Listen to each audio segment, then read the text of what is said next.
Hi. Hi. I think this counts. I think this is us. Are we Wow, I can't believe it. live? All right. Yeah. What percentage of these kind of talks start with the phrase, we're live and we're live? Y- I think it would just be We're better to on. hit Are a you rolling muted? Are start. you unmuted? Yeah, right. That's a good one.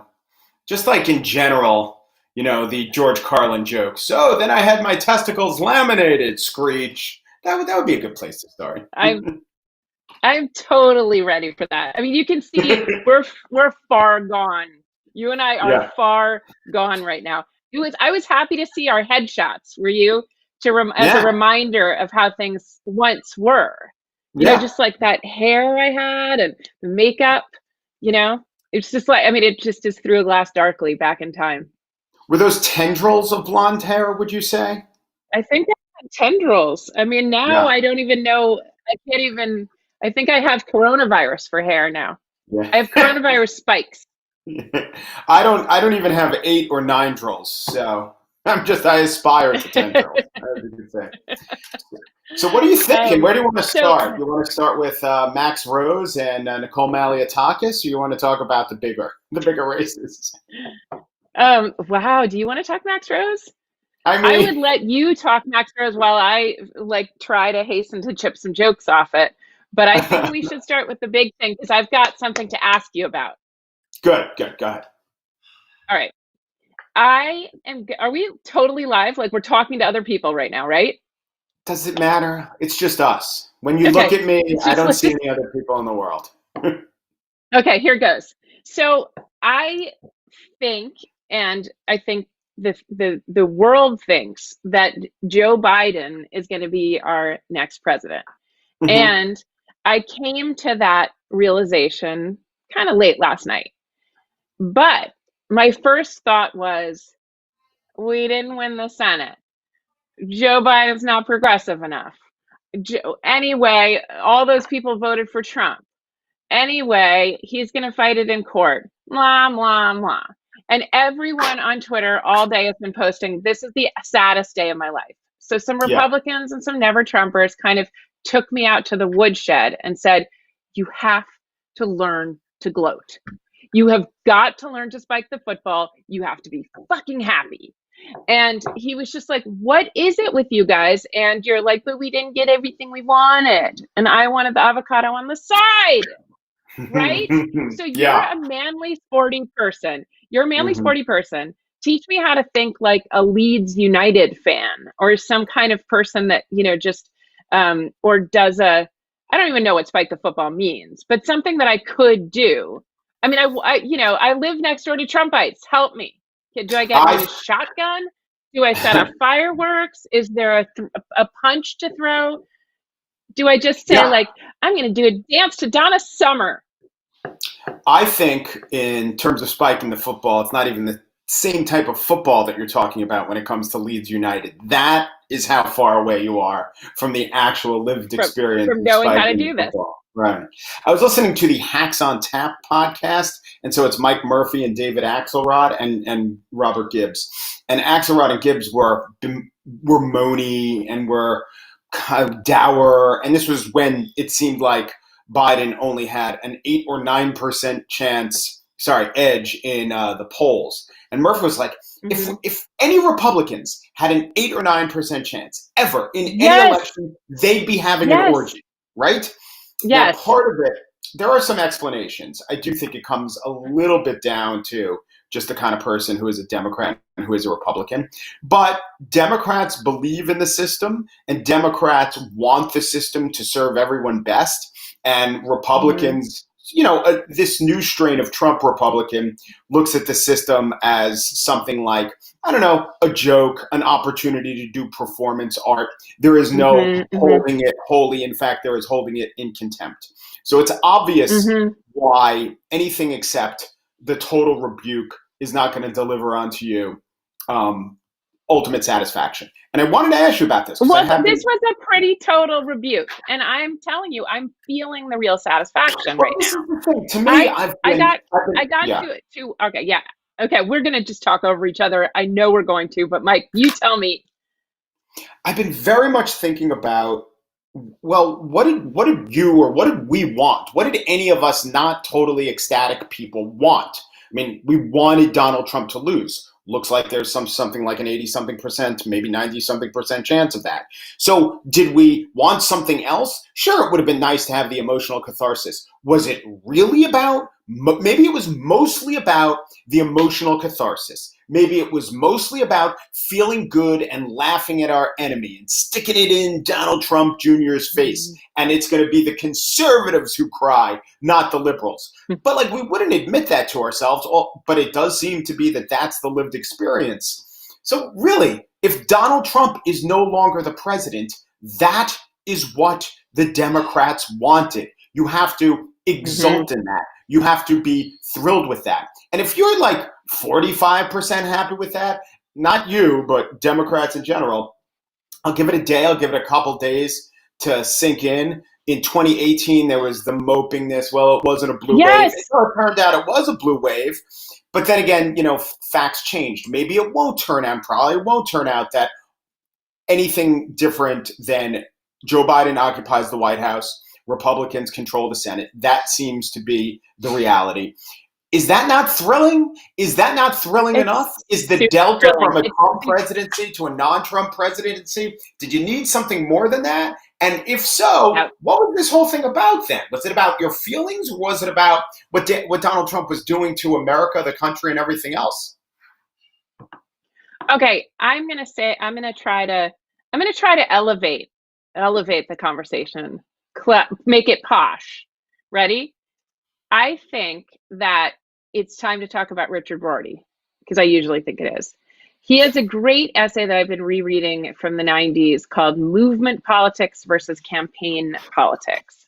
And he thinks basically that the left is obsessed with movements. We only enjoy a victory when Obama wins and there's supposedly a movement afoot, akin to, Selma, or akin to setting the enfranchisement and emancipation of the slaves, and then later the vote. And those things they need so much surge. And he says that those look like missionary movements. They're like, mine eyes have seen the glory of the coming of the Lord. Everybody has to be converted or you're not satisfied. And everybody has to be united behind some exalted goal and truth claims about the way the world works. As opposed to, the Confederacy, where they sing, I wish I was in land of cotton, old times now, as opposed to mine eyes have seen the glory of the coming of the Lord. It's like regional, it's kind of idiosyncratic, and it's a campaign. You fight things campaign at a time. I asked Richard Rorty, what he made of the fact that Dr. King was such a Christian. And he said, I wish he didn't have to have a lot of Jesus in the picture. That some people need like big truth claims. It's one thing to say that about King, but then I asked him, with feminists, it's more important to sort out what rape culture is and the gaze of the other before you do anything. And he said, forget rape culture. Let's just get more beds in the year it was for AIDS patients, women AIDS patients, or more welfare for single moms. And we're never going to sort out the gaze of the other. So anyway, the point is, not a lot of truth claims, not a lot of movement stuff comes with Joe Biden. We're not like, now we are on the Joe, there's nothing better. We're going to rock the vote and break us into the next millennium. But we won a hard campaign. And that is something to celebrate and take. And also, like, good for us that we didn't have to turn it into a movement like the burners, good for us that we kept it so that we could harness this coalition, which I call the majority of American voters, that coalition, to actually get this guy elected. It's like just like winning at Gettysburg or something. It's fantastic. And that's and I don't think we need surging chords. I mean, the fact that we haven't had any crowds around Biden because of coronavirus, and he's not going to be able to like celebrate at his headquarters with a huge crowd around him, is good. We don't need to think we're in the middle of a movement. We're retrenching. We're trying to win campaigns. That's my point. And now we have some more campaigns to fight. But just that focus helps me, get over thinking, oh, we lost everything because we didn't convert every single Trumpite to walk in lockstep with us. Right. So I think there's a few things to break it down. One is, so when Rorty is talking about movement wins, he's also talking about just huge wins, right? I'm sure. Yeah. I guess he would put Clinton in there. I can't really remember what it felt like when Carter beat Ford because he just eked that one out. I don't know if it felt like a huge win. Maybe it did because it was a rebuke to the Lincoln, the Nixon legacy. But so I'll just note that. Like, is there any sort of movement win that's not also a huge win? And maybe he's just mistaking Mm-hmm. the fact that, we ran up the score and that seems to say something. I'm also reminded Mm-hmm. of the Tufts political science professor whose name escapes me, who was on the show, who wrote the book Politics is for Power, you know? And Mm-hmm. I do think a lot of Mm-hmm. it is that people, I know a lot of it is that people are using politics as a spectator sport. And as far as a spectator sport goes, an eked out victory, should it hold up, is maybe not as good as when, your team goes up by 30 at halftime and rolls the other team by 50. It feels great to do that. But if what politics is for power, then you should be really happy. Now, there's a third thing, which is that I always thought the left, if you want to talk about the left and the liberal divide, really didn't like Biden. And so the big promise was, all right, we'll live with it, but then Biden will be good enough to be the white male who's acceptable to middle America. So at least that'll get Trump off the playing field, and then we'll really begin to Mm-hmm. move our agenda. And so, since all that's Mm-hmm. going to happen, if God willing it does happen, that Biden moves Trump away, but then there's other places that will block the agenda, the left was always going to be super disappointed. So the left is going to be super Mm-hmm. disappointed temperamentally, but the real left, the non-liberals, definitely the non-neoliberal left, is Mm-hmm. actually logically disappointed on a policy level. You add all that up, Mm-hmm. I still think on January 20th, it's going to feel pretty good, if it comes to Joe Biden actually putting his hand on a Bible. It's going to feel really good. I In mean, fact, we might I not think remember this I day or this feeling. because I'm trying to be more of an end zone dick, so I'm Yeah. looking to, people like the Project Lincoln crowd, and not look this gift horse in the mouth. They have made it clear that I think that their framework really worked and better than anything Biden did, certainly better than anything anyone campaigning for Senate did, which by framing this as Trump versus America. And it will be very nice in the next few days and weeks, and then finally at the inauguration, to feel like America has kind of reasserted itself. Just something that we recognize as not Tom Hanks as a cannibal, not inject bleach into your veins, not. I'm talking about the way out stuff that we hear from him that is introduces such a cognitive insult. I Yeah. just want it, just some normal stuff. Normalcy isn't quite the word. It's a real coalition. It's like just watch some anodyne or decent Hollywood movie from before all this. I always think of Hidden Figures, a movie about Black women at NASA who hadn't gotten recognized.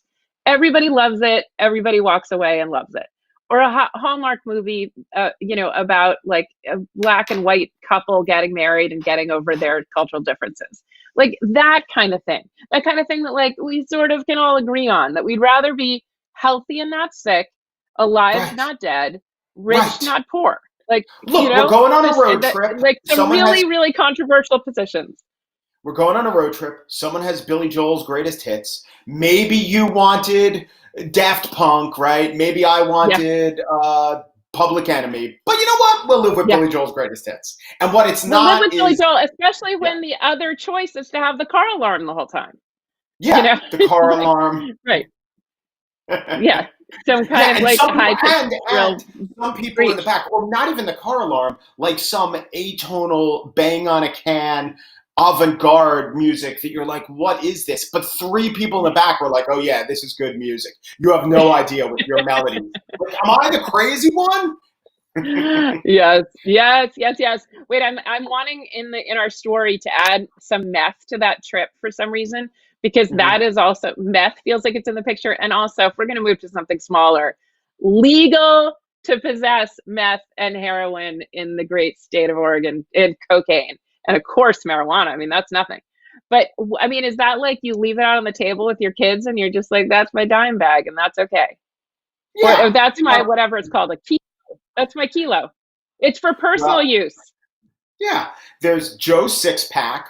This election, I'm hearing about the wine moms. Have you heard this Of course. phrase? It's like, right? All the And so time. we're Yep. gonna have meth uncles, just very much mainstream meth uncles, Uncle Meth Meth. uncles, where you come in and also, does that mean that crumpled up thing that I've seen on Intervent, you know how there's like a lot of aluminum foil involved Yeah. there's like a nice market in aluminum foil, but don't you think they'll make a kind of cool Portlandy version of that thing where Right. you cook, but you're not wait a second.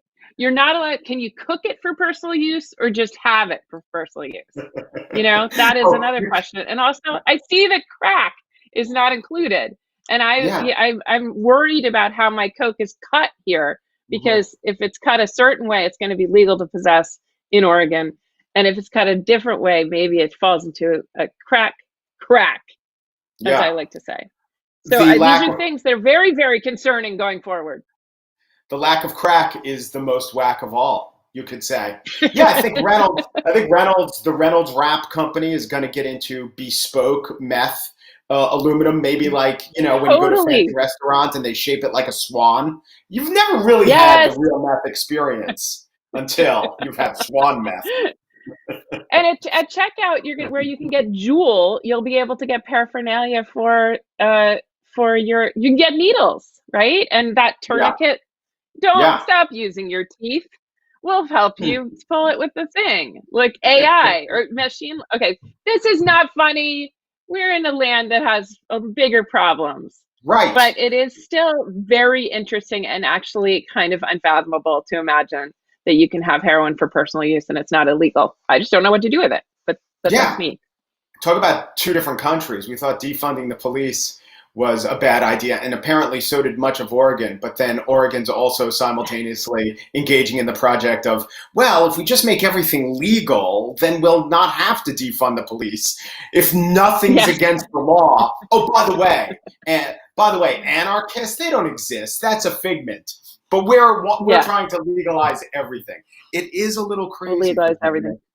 Yeah. Yeah. Yeah.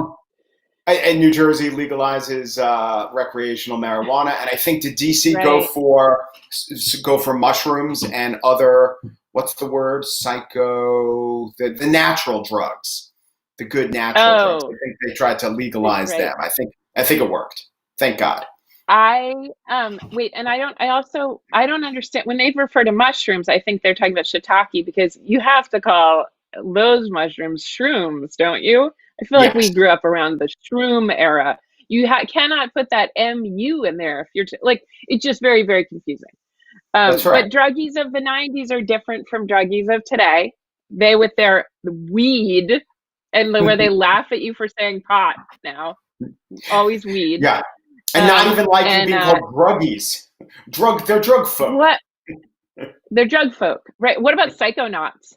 That's something I've sort of heard. That's those people that are like, isn't Michael Pollan? Like, a lot of people got really into the subdermal LSD. Do you do that? And No, I now we don't can do talk that. about it.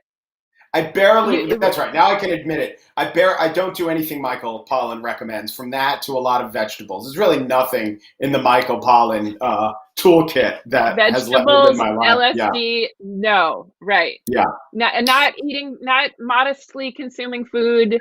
Yeah, not Yeah. mostly plants. I mean, you're so right. This, Tell me, that, like, mostly plants. because as we have many times told Slate listeners, you and I sat together on a stage 4 years ago, metabolizing the news that, as I remember it, Hillary Clinton didn't win that Hmm. election in That is true. 2016. Is that your Yeah. is that your recollection? Because you know how we Yeah. learn that, like, people's recollections differ and events change with hindsight. But that's, I think we can agree on that. And you and I sat together, and you just made the show go on. Like, you just never lost your Pesca. And some people were frozen deer in Hmm. headlights. Hmm. And I think we both kind of tried to keep it together out of a sort of like desperate vaudeville side Right. that we both have, you know, Right. The like show not must go because on. we're like Exactly. great soldiers, but just Right. because like maybe I can tears of a clown kind of thing, Right. like I'll just Because keep going and hide my feelings. we were raised But in a you family of never tumblers cry. on the Lower East Side. Yeah. I never do. You never cry. I never hear you say like you had a catch in your throat about like hope and history rhyme. Just don't hear you say it. Why? I don't even get a catch about Hope Hicks. I think, what is politics for? Politics is not for validating our worldview. Even when we say it Mm, does, it doesn't. If we look back to right. that great mystically affirmative election with Obama, 8 years later, all the smartest leaders of the Black intellectual movement tell us that Obama was, a little disappointing. So that was supposed to be the great moment of racial achievement, but Right. now the smartest people tell us he didn't really do enough and he was a coward. Actually, Mm-hmm. a professor told me that about Barack Obama. So if what politics is for is a Mm-hmm. never-ending cycle of always being disappointed by anything that winds up less than perfect, and by the way, everyone has each other's version of perfect. If it will never give you ecstasy, or if it does instill that ecstatic state, it's mostly Mm-hmm. because of a delusion.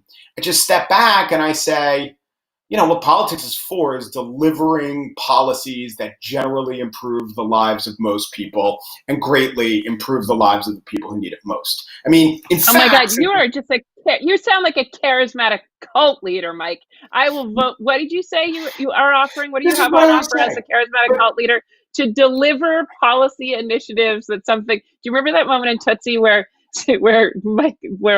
Dustin Hoffman's character says your job to his agent is to get me work, and he says back, Sidney Pollack says, my job is to field offers, and Michael Dorsey, the character, says, who told you that, the agent fairy? Like, basically, are you kidding? The job of the president is to make me feel good at all times with his handsome, dashing ways. And are saying some babbling about field offers and policy. Mike, what country do you live in? Like, if is it? I bet there's some like Liechtenstein where they think that Mhm. that's what politicians do. Like I where hope they've never so. seen a Hollywood movie and they all went to college and are kings. But Hasn't the last 4 years convinced us that if what we want out of politics is catharsis and excitement, that's a bad formula for actually being stable and happy and progressive as a country? Do you think? I mean, I don't know too many Kiwis or New Zealand people, but do you think here in America we go gaga over Jacinda Ahern? Do you think they do, or do you think, oh, yes, she's a very competent leader in our quite rational system of government, which is a parliamentary system. And, she ascended to the head of it. She's doing quite well. I would think the latter, and I would think that's the way to actually achieve things in this world. yeah, I think that could be right. And also to like now dropping into seriousness for a moment, I've probably never agreed with you more, Mike. I really, really think the other side of Rorty that is in that essay, and just so you all know, I think it's 1999 movement politics versus campaign politics.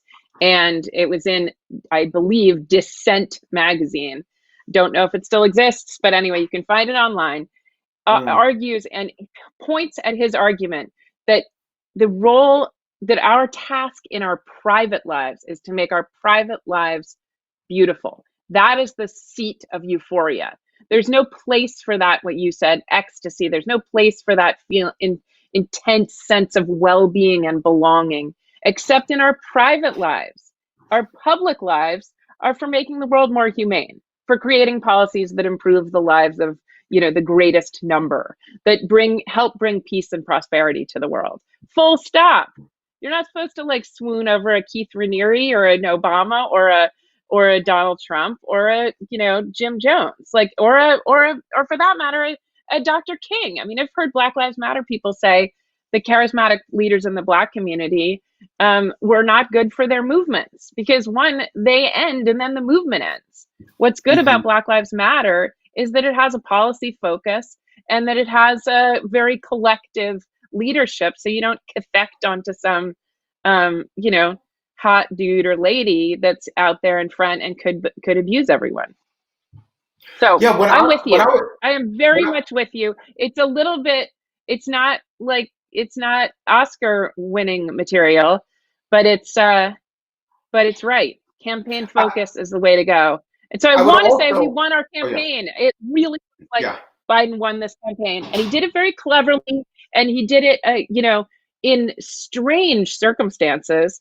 And what if that was just like more than just a kind of squeaker, or will end up being considered more than a squeaker? The fact that he has still a decent shot in Georgia is just like unheard. Like, what if he was just like a virtuoso candidate? Just let's Hmm. consider that possibility.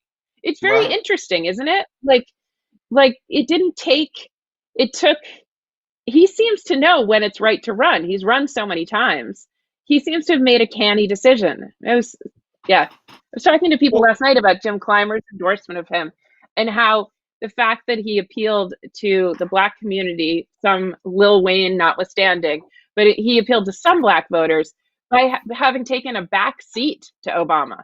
That it was really mhm. that he had been number 2 with Obama was really like gave South Carolinians confidence that he would, not, that he wasn't just like using Obama to get ahead. He like actually looked up to him. Um, Yeah, I yeah. probably admitted that I've read Biden Obama fanfic, and it's just a world of Biden, not quite Smithers with relation to Obama, but he talks to Obama in very crude Ebonics, which is quite cringy, and otherwise tries to, be as cool as his boss. And it's interesting, and I think, as this person was saying last night, Midwin Charles, that's what Jim Clymer sort of saw in him, and how he sold him to South Carolinians and helped him get the nomination. Yeah, I But so think maybe that he's a great canny politician. Let's just say he's the greatest. Let's just for a second imagine he's Robert Kennedy if Robert Kennedy had lived. What do you think? Can you see that?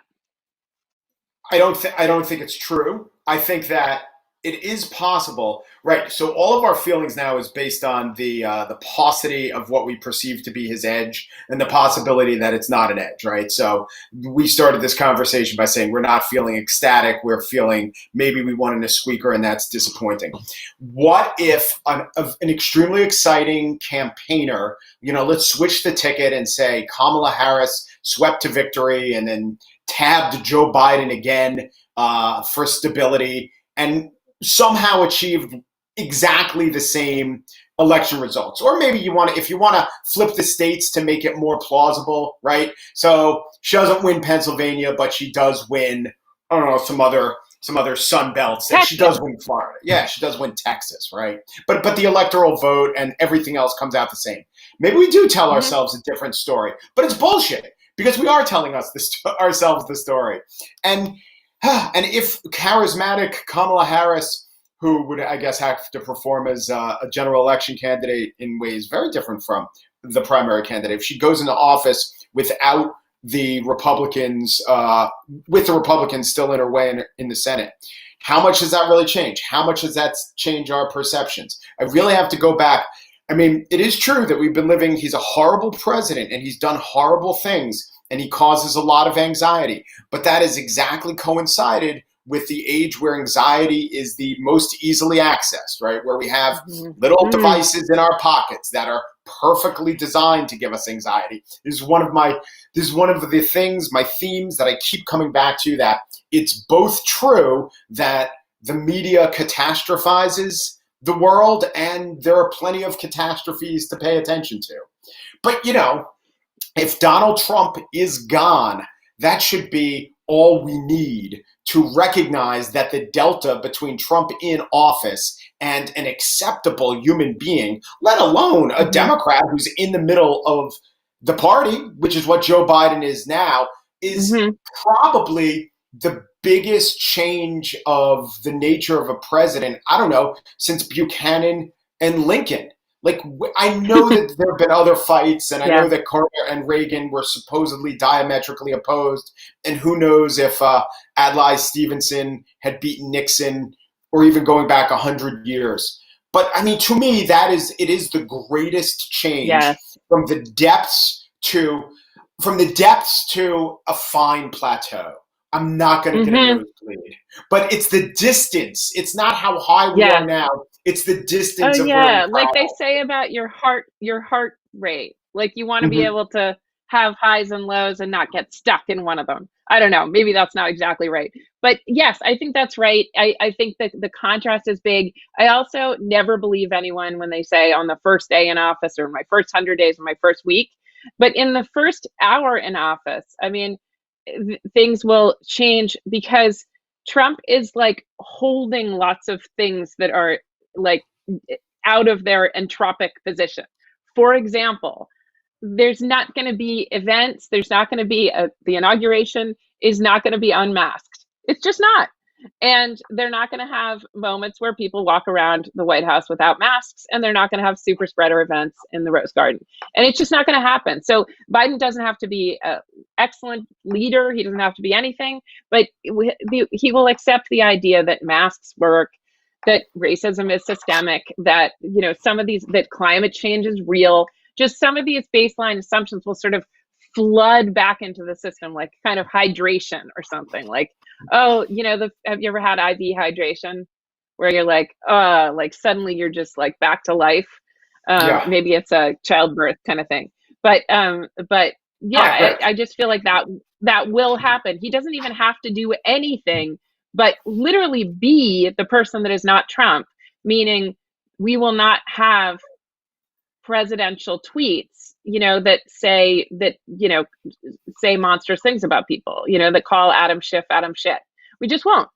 And Biden doesn't have to do anything. He doesn't have to, and that in a way is a kind of weird genius. Like nothing. Can you imagine just stepping into a job where you were doing a great job if you just sat in a chair and used toilet paper when you went to the bathroom? Like it really is like a really like great. He's set up for a lot of success. Yeah. Yeah. You're like the guy who replaced John Wayne Gacy as the scout leader, basically. Yeah. Like, you don't even Yes, have to know exactly. how to tie the You're knots. you don't have to do the like you're just like archery. Bah, I'll just give Yeah. out those badges. I know exactly. You could Um, not come close to making a fire without a Zippo. It's fine. be prepared. Come on, it's enough that Yeah. you're wearing a shirt. Yeah, I think that also I like to imagine that there's some, I don't know, you should have Gary Kasparov, or maybe I should, to talk about Biden's sort of game here, because Kasparov is just so good at explaining how kind of banality can be its own strategy. Yeah. And maybe it's just a thought experiment, but playing with the idea that Biden, who we know, no matter what the outcome, got the most votes of any candidate in American history, bar none. Obama in 2008 has nothing on him, and won the popular vote in a landslide, could possibly win in a mini landslide in the electoral college. It's not out of the question if he takes Georgia and Arizona and Pennsylvania. Like then, even if this were 2 days later, we'd be saying, "Holy shit, he cleaned up." So, but let's Hmm. say he doesn't clean up. He squeaks out, which still is like it's a better victory than Trump's last time, winning the popular vote and decisively. He's never been behind in the electoral vote, as far as I can tell, as it's climbed. So let's say he gets that. Why do we just as Democrats say, oh, we just muddle along and we're neurotic about it? Why not say, like, oh, we have a bruiser power forward out there? He doesn't look like it, but he has these like wild, great instincts honed in the Senate. He bided his time and he's amazing. Yeah. I think it's because moderation has fallen out of favor, because moderation is probably, and centrism is not the way. This is true. It's not the way to get anything done. So if all the centrists align to say, let's be as centrist as possible, you're not going to achieve anything given the way the Senate is aligned. It's all about being more radical. But I do think that let's recognize that Joe Biden is no longer the guy who is representing his constituents who are really afraid of busing. Joe Biden is the guy who's representing a party. I am the party, as he says. And wherever the party is, he's right in the middle. So while that, logically, that should maybe please the middle 50% of people, and it should only be a fringe where like he's not far enough left. And maybe there's a fringe that says he's too far left, but still voted for him. It does seem like by occupying the middle, you just get everyone to the left and right of you a little bit disappointed. But I don't think it has to be that way. I don't know. Anyway, I don't think so. Yeah. I don't think it has to. Well, maybe I've convinced myself so much that I'm a Manchester United, Arsenal, Leeds person spiking the soccer ball or whatever it is. But I think that this is going to feel increasingly good, and we're going to feel like we make fast progress. Like we're going to feel like, my grandfather trained Tennessee walking horses, and he trained them with weight, they're high stepping, and he trained them with weights on them so that they'd step higher when they came off. And I mean, we're going to step a lot higher because the weights are off, and I think it's going to happen fast. And I think we're going to be so surprised at how much drag has been on this whole, our equestrian experience, or I was going to say this whole enterprise, until now, and that's exciting, and that's not disappointing. They're and like, I don't know. I mean, you say, our phones in our pocket are helping to stoke the anxiety. It's just, what if we had just like a nice, clear realization that Hillary decisively won the popular vote, Biden decisively won the popular vote, and probably won the electoral college and is the president. And we're winning our campaigns. We won last midterms. We'll erode the Senate sooner or later, and it's close in the Senate. And, and slowly but surely, there's progress on the issues we care about, and people will not be as sick from coronavirus now as they are in a year from now. And something we, I think, can agree on is it's better to be healthy than sick, know? When he gets in, if he makes a couple executive decisions, a couple executive actions, which are logical and combat the virus or elevate Fauci or, seem to complement the scientists, maybe we'll go, oh yeah, this was it. This is what we're missing. I mean, apparently not all of us. Yeah. A lot of people seem to vote because they were very upset with shutdowns and they wanted to vote for the guy who chanted fire Fauci. I just really think that, let me channel a conservative friend of mine who might say, or Marshall Sella, who says, one reason why Democrats can't be that happy with Biden is because, like it or not, Democrats are a party of interests, are a party, a factional party that very much revels in the fact that, they are representing interest groups. And since Joe Biden doesn't represent any special interest group that demographically or in any other way, then we're never going to be excited by that guy, except when he starts doing things, right? So right now, all he is the guy who won. He represents a lack of Trump, or a theoretical lack of Trump, but just because he's the oldest white guy ever to win, it's inherently unexciting to Democrats. It will all, or will mostly be swept away when he just starts doing some stuff that we like. I mean, you probably saw New York Magazine. I'm not sure who did this. I don't think it was Jonathan Chait. I'm sorry, I should know, but an account of how Biden has quietly moved to the left. And I think that there's some he makes gestures at Medicare for all. I don't even know what the left is now, but I know the dirtbag left has kind of fallen apart. But let's say Medicare for all and Green New Deal. I don't know what else. It looks like he wants to move in that direction. He certainly wants to expand Obamacare. He really does seem to want to get healthcare in people's pockets. He wants to soak the rich. Come on, what more do we want? We don't need to be in Red Square. We don't need to be in Tiananmen Square. We don't need the Arab Spring. We don't even need the Obama movement. All of those things end badly. They end with whimpers. They end with violence. They end with Stalinism. And I'm stuck in the Rorty thing, which is, Jesus Christ, please, no more movements. Let's just have a good campaigner. I think Kamala Harris is a great campaigner. I mean, talk about someone who's like a centrist. I mean, it's been just such a delight to see efforts to paint her as a socialist. To, I mean, I think Biden in his just like playing, like I think actually like she's probably less a socialist than he is. You know, Yeah. like Yeah. he could sort of go where the wind is blowing, and she has a little more clear ideas about what she wants. I don't know. Yeah. Do you like She her? was also, yeah, I think she's got a lot of skills. I did agree with the critique that during the debates she didn't know what her position was and just stick to it.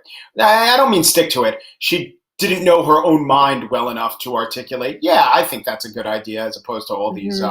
take backs. But that's okay. That seems to be irrelevant. She has skills, I think, that would graft on well to the position of vice president. I want to ask you one big question, but we have a couple questions. Andrea asked, Okay, good. what if McConnell won't confirm any cabinet members? I think it's unlikely. I mean, Susan Collins' whole deal is, well, I vote for cabinet members, and Lindsey Graham takes pride in voting for the president's choices for cabinet members. So Mitch McConnell can't hold that up. It's there'll be at least a number of Republicans who want to vote for cabinet members. Faith or someone out there channeling someone says, we talk about how polling turned out this year. Not great. Mm, People are ready to toss all the pollsters. I mean, some of them are yeah. good. Some of them, you have to know how to read margin of error. I think that the big thing is the forecasters. And even though they tried, and I think Nate Silver does a service, we're inherently talking about a one-time forecast that you can never disprove. So was he Mm-hmm. right that Biden had an 89 chance? Was he more right about Mm-hmm. that than Trump having a 33% Mm-hmm. chance last time? There's no way to tell. Anyway, I don't know if you have thoughts on that. I did Yeah. want to ask you one last thing, but go ahead. Pollsters. Oh, I'm not so good on the polls, POLES or POLL as our president spells it. Yeah. But I do.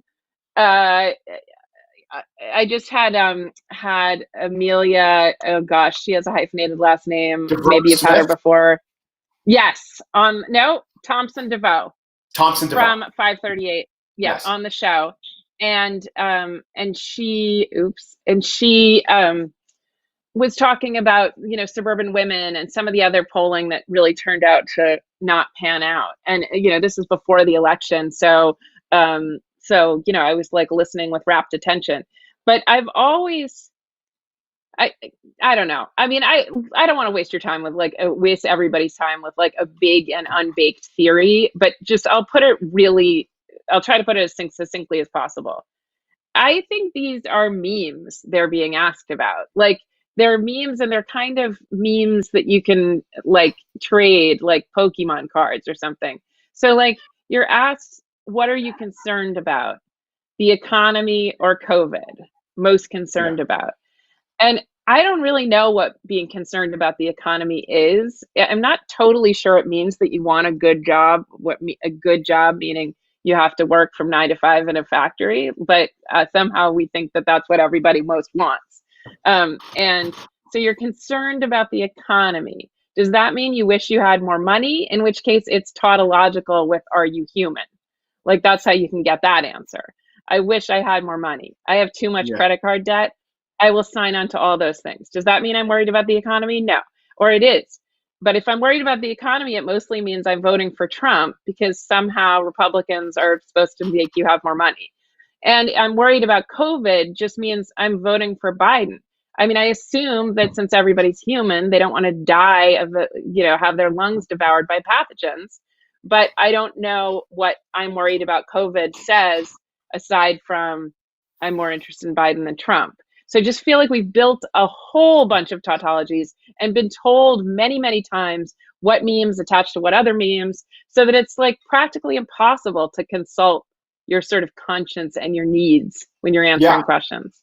Yeah. Well, and also that 80 to 90% of the people get it right and give a coherent answer, just like 90% of the people didn't change their votes, just like 90% of the states didn't change. So like we're acting as if there's this great tumult and uncertainty when in fact there is stability and stasis for the most part. Okay, it's a stability against a backdrop of an erratic leader, but guess what? Good news. If you want to take solace in something, I very much hope he will no longer be our leader in a few months. That's a good thing. Yes, it's a good thing. It's a good thing. It's a good thing. Is that a Martha Stewart thing? Do people? Let's bring that back. It's like colorful centerpieces and a new president. They're a good thing. It's a good thing. Any more? I want to hear. I like questions from the people. See if we can roll with some of those. Well, Or at those least were from our pals. Yeah, I think from what I've seen, they want us to wrap up. Maybe we'll take this at another time. What about the referendum on our fellow Americans? How shocking was that? Disappointing, and you'd think that some would care more that there's a Fire Fauci chant in support of this guy that they voted for. But, he never dropped below 40% approval, and he got 45% of the vote last time, and he's getting 47% of the vote this time. So you would have hoped that 45 would have gone down to 43 instead up to 47, but it didn't. But we're talking about a very, very narrow slice of the electorate of our fellow citizens, from which I don't want to draw too many conclusions that are different from the conclusion I had going in, which is, it's a lot of people with a lot of beliefs very different from my own in this country. I get it. Mm-hmm. Yeah. Yep. There's a reason that we're all so interested in cults now. There's a certain portion of the population in thrall to a set of very weird self-destructive beliefs, but that happens all the time in history. There was a time in London where everybody believed that the sky had told them the Thames was going to overflow. And they literally just all moved out of London in vast numbers. And then, whatever, the Thames didn't blow up and the stars were wrong. And so they reset the date, like you do. And then the date was, 200 years in the future. So they saved themselves having to move again. It was a good real estate play. And that's what the QAnon people will do. Sometime they'll hit the end of the road. Right now, it has them. It seizes their brains. I have a hard time making heads or tails of how they got that way, but it'll play itself out. Yeah, Q will lead to R, will lead to Omega, and thus it always is. Virginia, that's it for me. I want to go watch if Arizona reports. How about you? I love that. I'm really feeling Arizona lately, and Minnesota also. Who doesn't like Minnesota? It's just a great place. It doesn't get enough love. Bob Dylan, Prince, Diablo Cody, Ilhan Omar, Al Franken. That's Amy right. Klobuchar. Those two together, holding hands. Yeah. Hennepin County. All right. Let's just name things associated with Minnesota. Harmon Killebrew. Jonathan Franzen's novel, The Corrections, I think, right? Wasn't that Minneapolis, St. Paul? No, I think he's a Missouri guy. He's always Missouri, right? I think that the one, The Corrections, is set in Minneapolis, St. Paul. I could be wrong. It's okay. Gotcha. We are getting in our comments that we have to say goodbye. And Hubert H. Humphrey, the man, the Metrodome. All right, if you guys want to after party with us, if you guys want to after party with us, meet us in SeaTac. We're going to drive to Oregon, and then we've got bags of heroin for you and a lot of conversation about Minnesota. Thank you for tuning in, everyone. Mike, thanks for doing this. Yes, and follow Trumpcast on Twitter. Well, follow the gist. Follow us at Get Slate Plus, and we love you guys. Bye. Thanks.